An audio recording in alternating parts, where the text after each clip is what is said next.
আমরা দলীয়ভাবে নির্বাচনে অংশগ্রহণ করে কোনো বেআইনি কাজ করি নাই। জাতীয় পার্টির পক্ষ থেকে দেশবাসীর কাছে আমরা নিঃশর্ত ক্ষমা চাই।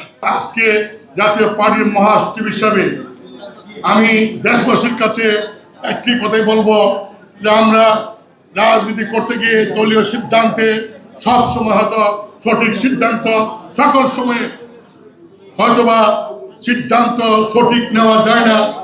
আমরা বিগত অনেকগুলো নির্বাচন করেছি, অনেক সময় অনেকে আমাদেরকে বিভিন্ন ভাবে কটূক্তি করেন, বিভিন্ন দলের সহযোগী বা স্বৈর সহযোগী হিসাবে আমাদেরকে আখ্যায়িত করেন।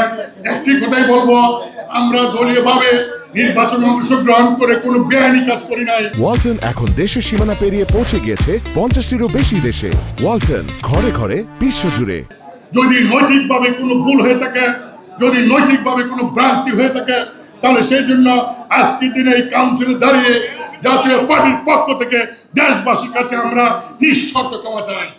এবং আমরা সকল রাজনৈতিক দলকে অনুরোধ করব, জাতীয় পার্টি একটি শান্তিপূর্ণ ভাবে রাজনীতি করার দল।